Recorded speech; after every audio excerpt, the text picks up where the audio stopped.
The mysterious, the macabre, the out of this world. The following are real people. They have real stories, and they've had real encounters.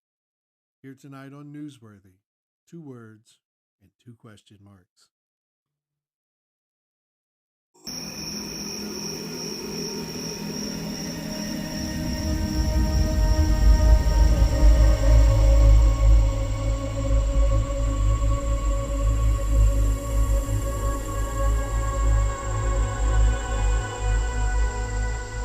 He's alive!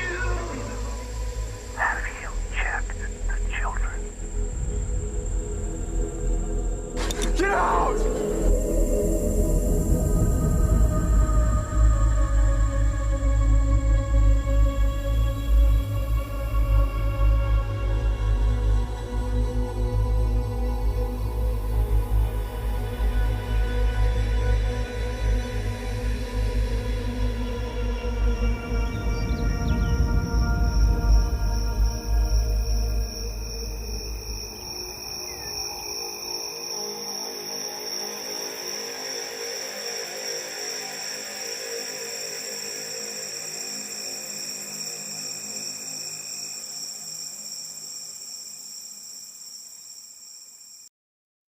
Hello, Mr. Jerry. Hello, how are you? I'm good, man. I'm good. We have with us Tommy from Kentucky today. Welcome, He is going to be here. I'm excited Tommy's here. Do you know why? Tommy. Absolutely. Tommy and I have been friends for 35, 40 years. 40 years.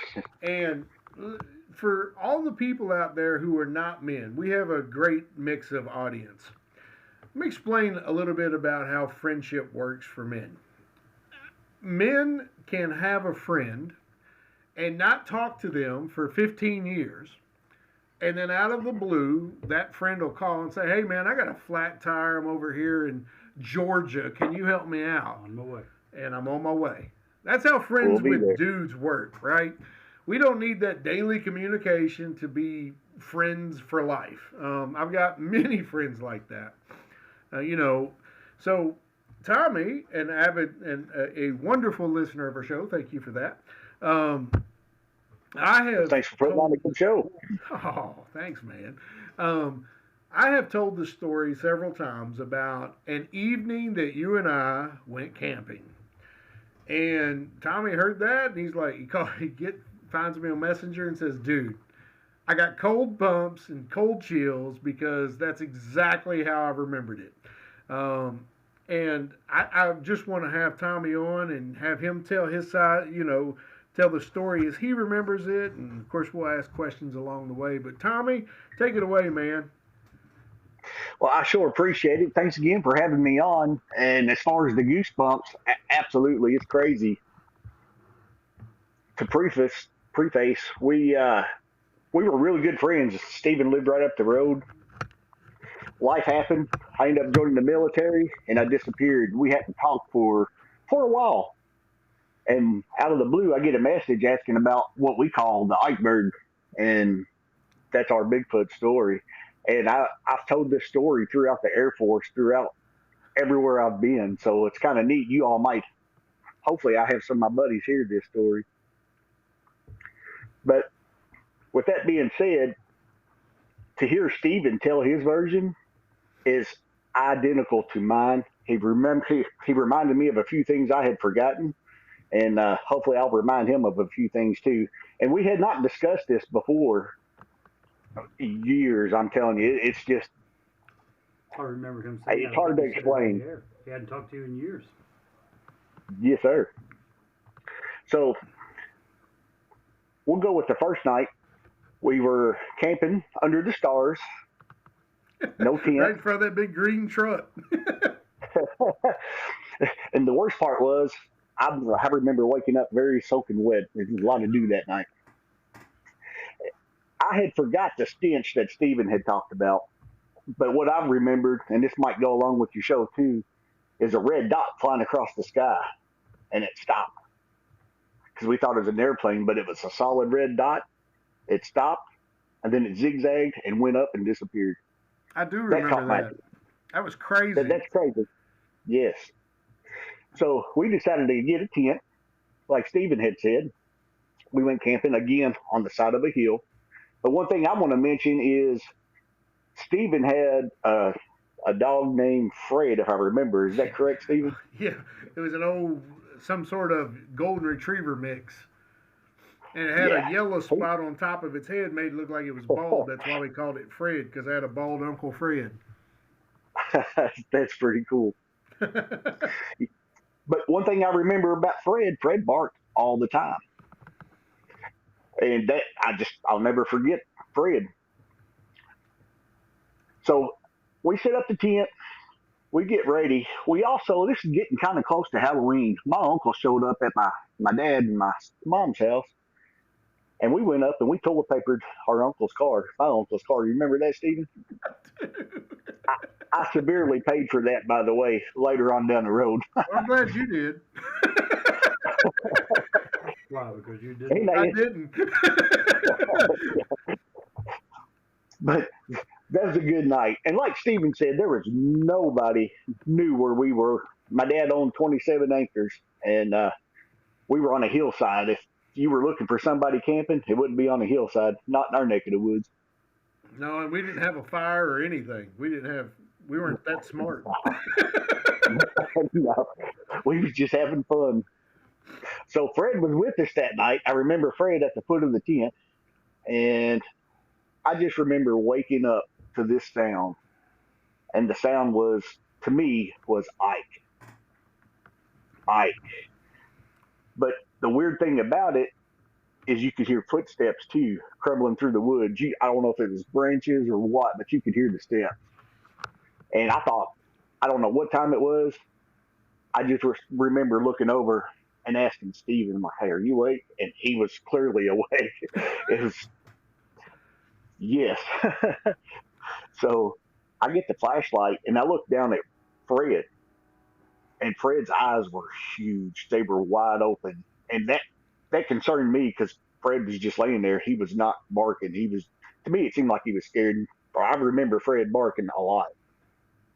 So like Steven said, we got out and we looked, searched around, screamed, hollered, very scared. And it finally started walking away, and the Ike was getting softer and softer. But this Ike sound, when it was getting close, it was piercing. It was like it was going through you. It was all around you. I can't explain it. I've never heard it again. I don't think I want to be honest. It was heavy. But it was like to me it was like a car audio system that you get in. It's got a lot of bass. You could feel it in your chest. Yeah, yes. It was definitely, it was piercing and scary. And like Stephen had said, we come back up here and I told my parents, and they thought we were just being silly, a couple young boys, but I promise you, here it is, 30 some years later, and we're still telling the same story. And me not hearing your version and you not hearing mine until just now, that's pretty wild. Yeah. And that's when my parents started, I guess, ribbing this, calling it the Ike bird. Ike bird's going to get you. Oh, Larry. Yeah, I miss that man. Yeah, me too. But one night, they heard him, and I don't know the full details. Of course, I was gone, and they told me they heard him come up to the house one night, whatever it was, and kind of the same feeling toward them, that heaviness around. Wow, that's crazy. I actually saw Larry. He worked for the city there for a long time, or the county. I'm not sure which. County, yes, sir. And I got to go in and was doing some. I don't know if I was delivering fuel to their depot. I've done so many things in my life. I don't remember why I was there, but I was there. Larry remembered me. We talked, and just for the record. So for those out there that say, "Well, I was probably just Larry messing with y'all," Larry was what, 5'2", 5'3"? He was a little bitty man. No, maybe Dad was my 5'4". Huh? No, he was my size. He's about 5'11". Oh, okay. He was a little bit bigger. I remember him being small, but doesn't matter. He wasn't going to Yeah, be walking through the woods in the absolute darkest part of the night without a flashlight or without any kind of help, without falling all over himself. That just wasn't going to happen. But not he at all. always, the last time I saw him, he actually mentioned that. He's like, "You heard any of that Ike bird lately?" I was like, "See, why you got to be that way?" I miss him. Yeah. So, Tommy, tell us about. Now, you had told me after we reconnected, you had told me about your brother Josh, and Josh had had an experience down those same woods. What was that about? Well, I don't know if you remember our big black dog bear. Yep. Him and Barry went down in the woods and in our tobacco field. And he called me one night. I remember I was in North Dakota. He called me and he was talking to me. He said, "You remember that experience you and Steven had?" I said, "Yeah." He said, "Well, me and Barry was down in the woods." He said, "I saw something big and brown." He said, and it was just kind of sitting there. So we kind of ducked down and he saw us. And whatever it was, stood up and walked off. And he really didn't say much after that. I guess he was probably running off. If I knowed, I would have been running off too. Yeah. Right. So we often would go down in the woods. We were young, and when we weren't working, we worked tobacco farms a lot back in them days. And when we weren't working, we were down in the woods because it was cooler and it was fun. And I can't tell you how many times we go down there and and me and you would talk about it, the feeling of being watched. Yes. And to give people an idea, your folks had 27 acres, but it backed up to 5 other farms that Yes. all told would be hundreds of acres. Plenty of habitat Yeah. for something of that size to live, or at least to pass through. I'll never forget that, dude. I'll tell that story till the day I'm done, till they put me in the dirt. Same here. And the fascinating thing about that, Stephen, is we never really talked about it. And I had a clue. I wanted to. I felt like, okay, is that Bigfoot? Is that Bigfoot? But of course, back then there was no internet. As soon Right. as I could start searching Google, let's figure out what that sound was. And for years, I could never figure out what that was. Even to the point of have you ever heard of tree knocking? Yeah. Yeah. So tree knocking, that was the closest thing that I could come up with on the internet to find what I thought what it could have been. But I don't know. I, It was just I told this story. I went on the show Sasquatch Chronicles, and I told this story. Wes was his name, the guy that runs that podcast. Phenomenal dude. Absolutely great. And when I explained to him and was talking to him about the sound, now you got to understand, Wes has interviewed thousands at this point of people that have had some sort of an encounter with what they believe is Bigfoot or some sort of cryptid. And when I told him about Ike, he said that he had had at least 5 other interviews where they had heard the same thing, anywhere from Ike to Ark. So depending on where you're at or what you're hearing, but it's very similar. The feeling is very similar. Like you can feel it more than you can, as much as you can hear it. And so absolutely. that really made me feel better about trying to describe it as an Ike bird, if you will, because at least 5 other folks that had very real experiences also felt that. To me, that was validating, if you will. Absolutely. Very validating. I just never will forget it. Couple of questions for both of you. Sure. How would you guys say that this experience has changed your perspective on the unknown? Not Sasquatch, not just Bigfoot, but the unknown. Well, I'll speak for me, obviously, but before this happened, and again, Tommy just said we didn't have Google back then. I was pretty cut and dried, and whatever. But the not knowing was as almost, we'd been out in the woods long enough to know that if it were a dog or a deer or a squirrel or Absolutely. we'd know what that is. So. And your dog would know. Your Oh, dog would be absolutely. barking. Fred would have went Absolutely. crazy on something, a deer or Absolutely. something. I mean, I don't know about you. In the dark, if I was out in the woods in the dark, I trusted my dog more than I did myself, my own instincts and what I could see or hear. Well, Tommy had this cool, and I don't really remember your cool flashlight, the one with the red lens. That was Yes, sir. that was we pulled out, and there was nothing there. That's what was freaky. That was the thing that was like, because we were singing this dumb song, and I don't remember what the song was. So it wasn't like we were trying to be quiet and doze off.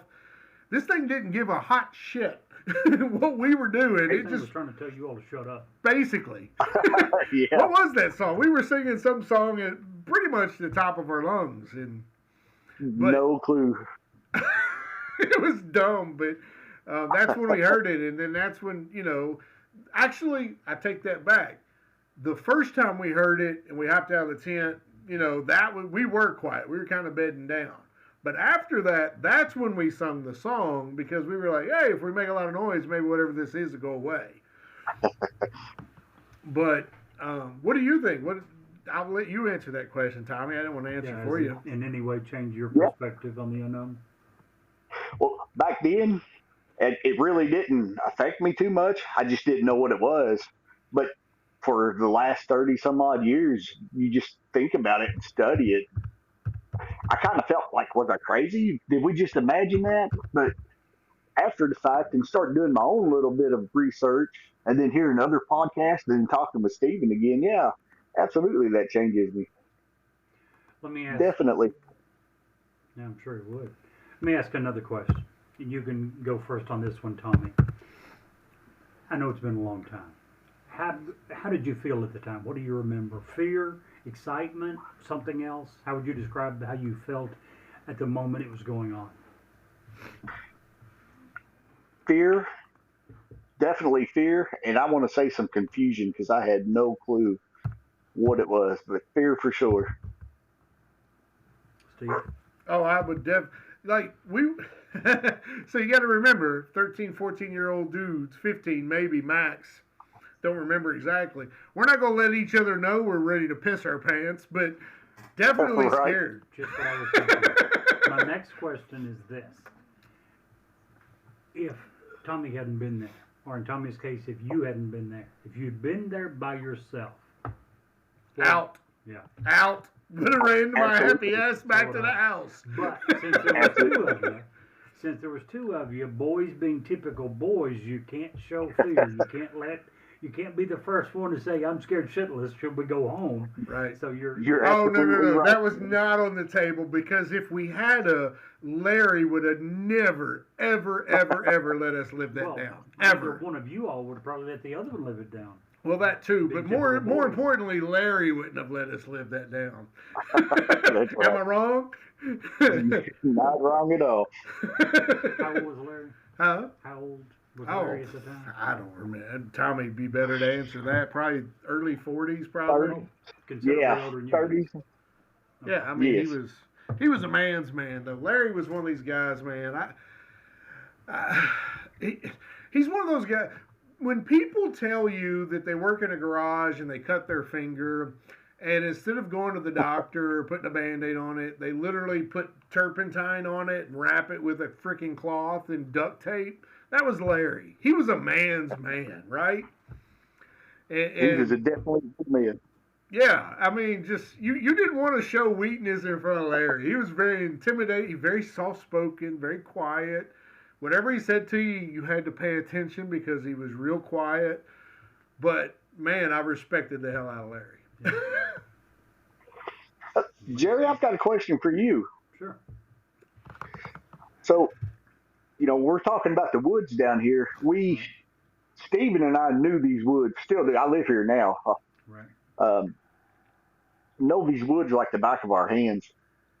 And there is absolutely a ton of food for a Bigfoot, a Sasquatch. This place is full of unique rabbits.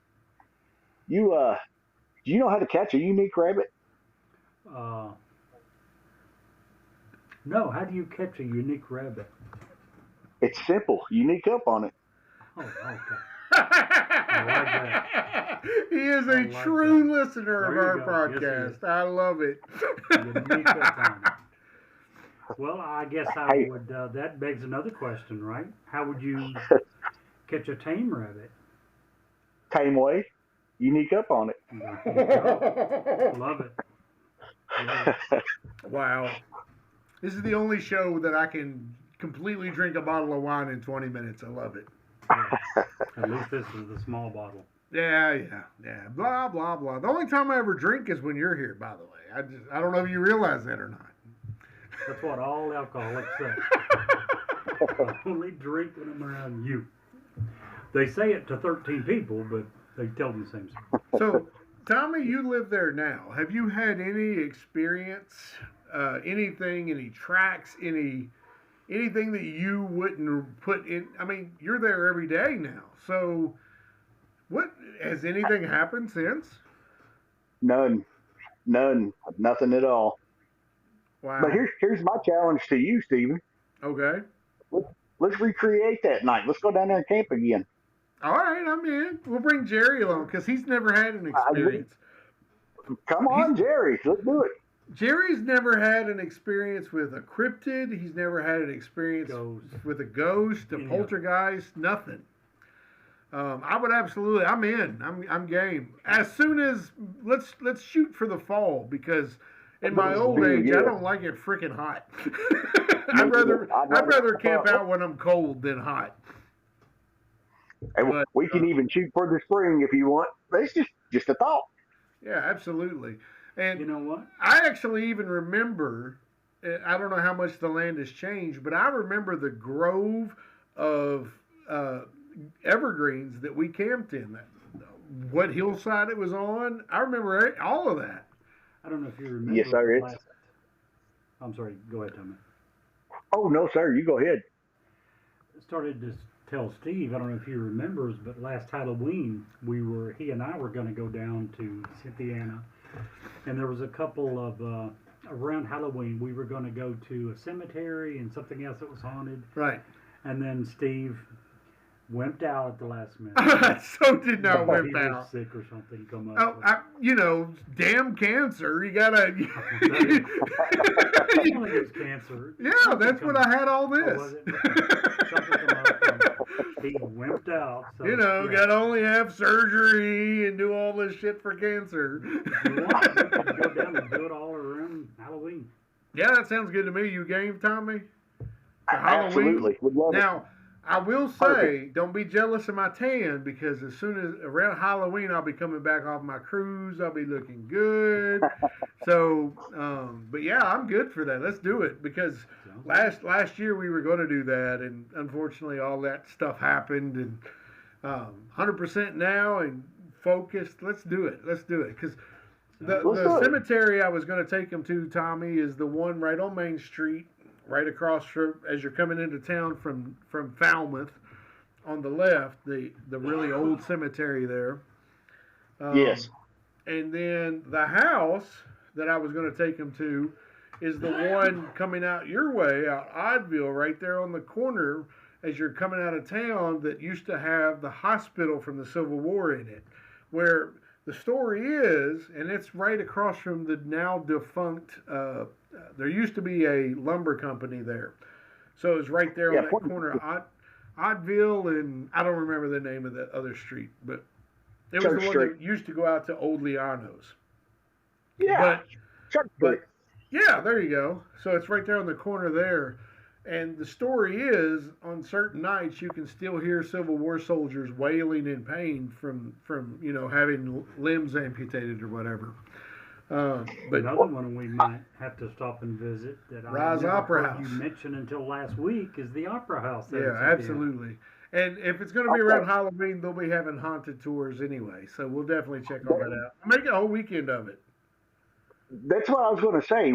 every year for the last, I don't know, 6, 7 years, we do the haunted tour from Raw's Opera House. It's great. Let's do it. Let's do it. Let's do We're it. in. We'll take that tour, hit the cemetery. That'd be fun. Some of the old, my daughter used to live right beside that cemetery. Sold that house last year, year before last. But I'd often walk that when I'd go visit her. And I think the oldest one I found was early 1800s, maybe late 1700s. I mean, it's been there a long time. Yes. So, that reminds me, I got to ask you something after. But anyway, well, Tommy, man, it has been an amazing experience reconnecting with you. Love to have you back whenever you want to come on. Absolutely. And thanks for making this story more believable. I mean, Steve had told it, but Steve says a lot of things, and we know we have to overlook some of his. So since you corroborate what actually happened, it's much more believable. Well, it's hard to fake the truth. There you go. You know what I mean? That's true. And most of the time, the truth is a lot more compelling than anything somebody can make up. So I will never, all I can say in closing with that is I will never forget that night as long as I live. Same. And, people can make fun of me. People have made fun of me forever for telling that story. You've told it to everybody in the Air Force. I told it to everybody else. And that's okay because I know what happened and I know what it felt like. And I was scared. I'm not afraid to admit it today. I mean, back then, hell yeah. Scared as a grown man. 13, 14-year-old kid. Yeah, I was. Yeah. I was scared as hell. I'd be taking my pants home to mom to clean the next morning. Yeah. Tommy, thank you again for joining us today and being part of our brand new, exciting part of our show. And I can't thank you enough. Thanks, brother. Absolutely. Can't wait to see you in Thanksgiving. Yes, sir. Thank you all. Oh, and most importantly, thank you for your service. And I mean yes, very much. Thank you. And Jerry, if you can't see the light, be the light.